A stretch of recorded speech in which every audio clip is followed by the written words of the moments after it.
the ultimate goal that these people have in mind is the goal to create a one world government run by the banking industry, run by the bankers, and they're doing it in sections. The European currency, the euro, and the European Constitution is one part of it.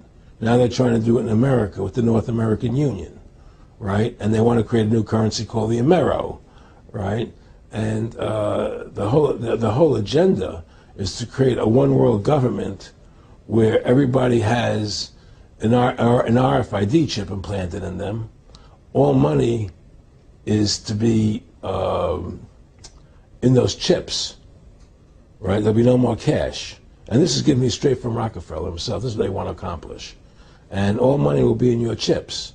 And so instead of having cash, anytime you have money in your chip, they can take out whatever they want to take out whenever they want to. If they say you owe us this much money in taxes, they just deduct it out of your chip digitally. Total control. Total control. And if you're like me or you, and you're protesting what they're doing, they can just turn off your chip. And you have nothing. You can't buy food. You can't do anything. It's total control of the people. And that chip's connected to a database that has your purchasing records, what you do, what everything. you sell. Everything is in there, you know? And so they want a one world government controlled by them, everybody being chipped, all your money in those chips, and they control the chips, and they control people, and you become a slave, you become a serf to these people. That's their goal, that's their intentions. Eric, can you be specific about when you met Rockefeller, how it happened in these discussions? I met Rockefeller through a female attorney I knew who called me up one day and said, one of the Rockefellers would like to meet you. I had made a video called Mad as Hell, and he'd seen the video and wanted to meet me and knew I was running for governor of Nevada. So sure, I'd love to meet him. And I met him and I liked him, and he was a very, very smart man. And we used to talk and share ideas and thoughts. And he's the one who told me 11 months before 9/11 ever happened that there was going to be an event. Never told me what the event was going to be, but there was going to be an event. And out of that event, we were going to invade Afghanistan to run pipelines from the Caspian Sea. We were going to invade Iraq, you know, to take over the oil fields, establish a base in the Middle East, and make it all part of the New World Order. And we'd go after Chavez in Venezuela. And sure enough, later 9/11 happened. And I remember he was telling me how how you're going to see soldiers looking in caves for people in Afghanistan and Pakistan and all these places.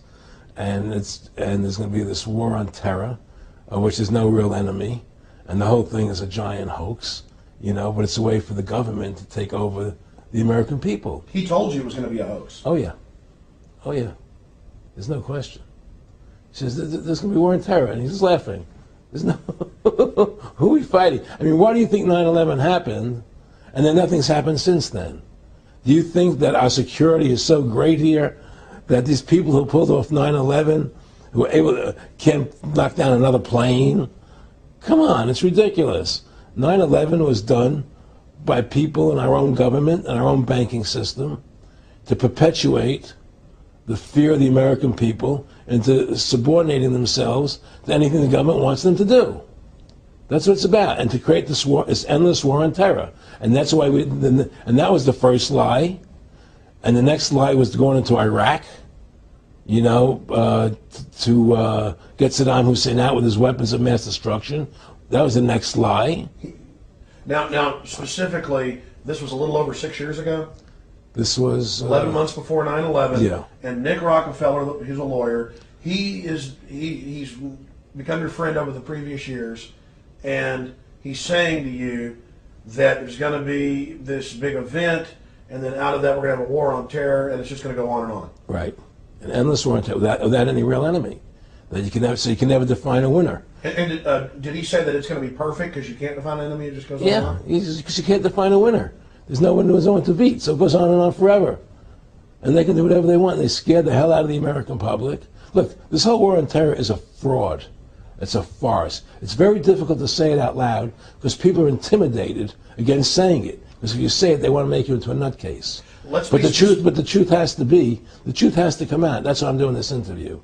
The fact of the matter happens to be that the whole war on terror is a fraud. It's a farce. Yeah, there's a war going on in Iraq because we invaded Iraq, and people over there fighting, you know.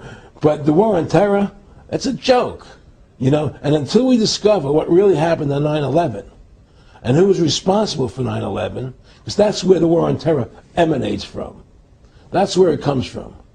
It was 9/11 that allowed this war on terror to begin. And until we get to the bottom root of 9/11, the truth of 9/11, we'll never know about the war on terror.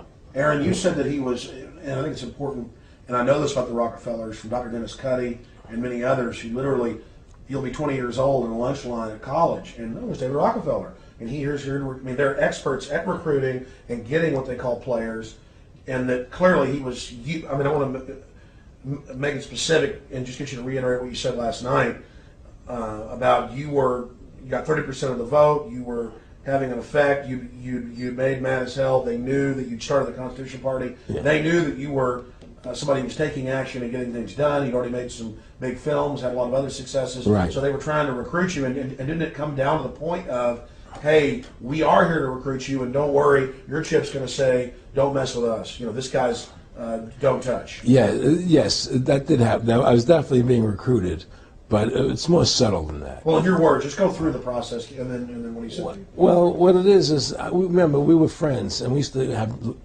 go to my house a lot. We'd have dinner, we'd talk, and he'd tell me about business investments, how you get involved in, you know, or they would help me with this business investment or that business investment. And was I interested in joining the Council on Foreign Relations? You know, I would have to get a letter to join them, but was I interested in that? And, you know, just stuff, you know, leading you on. And I used to say to him that I never really did that because that wasn't where I was coming from. You know, as much as I like you, Nick, you know, your ways and my ways we're on the opposite side of the fence.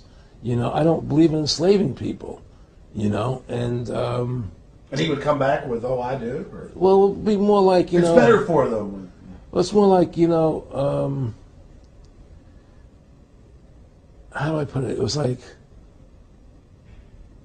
what do you care about them? What do you care about those people? What difference does it make to you? Take care of your own life. Do the best you can for you and your family. What do the rest of the people mean to you? They don't mean anything to you. They're just serfs. They're just people. You know, it was just a lack of caring, you know, and that's just not who I was. It was just sort of like cold, you know. It was just like cold, you know. And I used to say to him, what's the point of all this? You have all the money in the world you need. You have all the power you need. What's the point? You know, what's the end goal? And he said the end goal is to get everybody chipped, to control the whole society, to have the bankers, the elite people, you know, the bankers and some governor controlling the world. And I said, all the people in the Council on Foreign Relations believe this way you do? He said, no. You know, most of them believe they're doing the right thing. A lot of them believe it's better off being socialistic. You know, we have to convince people that that socialism is really capitalism. Because America's becoming a socialist country. It's a communist country today. Well, one of the things they told me was that he was at the house one night, and we were talking, and he started laughing. He said, Aaron, what do you think women's liberation was about?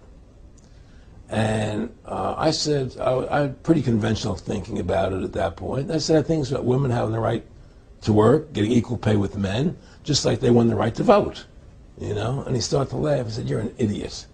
And I said, why am I an idiot? He said, let me tell you what that was about. We, the Rockefellers, funded that. We funded Women's Lib, you know?